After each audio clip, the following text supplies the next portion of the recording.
Good day everyone, we are the reporter of contextualization, adaptation, and classroom management. I'm Kemro Salatan and I'm going to discuss the contextualization. But before that, we have a learning outcome. First is modify activities based on the available resources and themes relevant to the student. Second, identify the adaptive tools and activities for inclusion. Third, analyze strategies that can be helpful in managing the art room. According to Fred Emery, instead of adapting to change, why not change to be adaptive?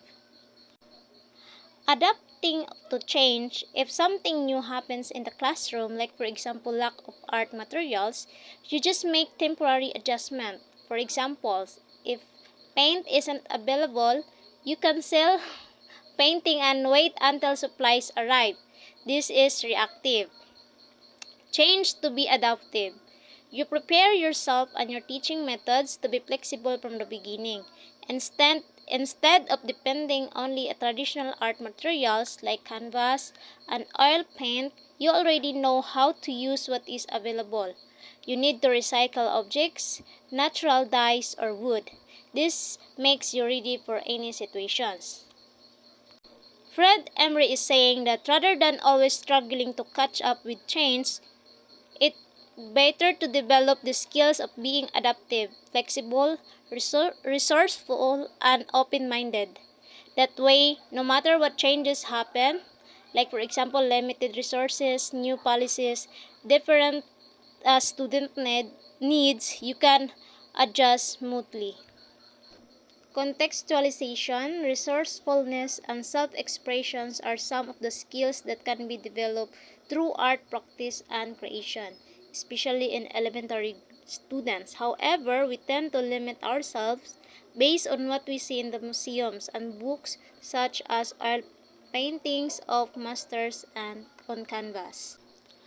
The art practice helps students develop resourcefulness and self-expressions, but there is a tendency to think that real art is only what we see in museums or books, like for example, oil paintings by famous masters. This way of thinking can limit creativity of the student because they might feel the need to imitate those works instead of exploring their own.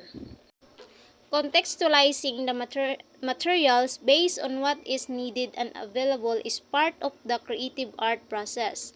We can see how the indigenous people in the different parts of the country use materials that are readily available and relevant to them, such as using the natural dyes to color textiles and wood to make sculptures. The same can be applied in our classroom. Art can be contextualized by using materials that are available and relevant. For example, indigenous groups in Philippines are use natural dyes to color textiles or carve wood into sculpture.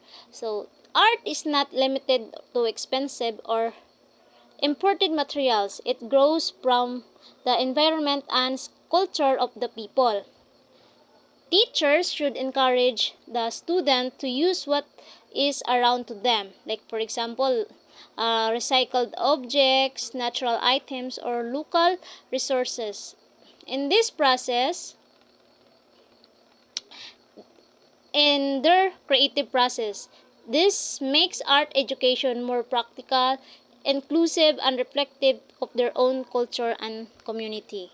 Example, a Diwata doll made from twigs and dried leaves by Bert Young, 2020 quarantine.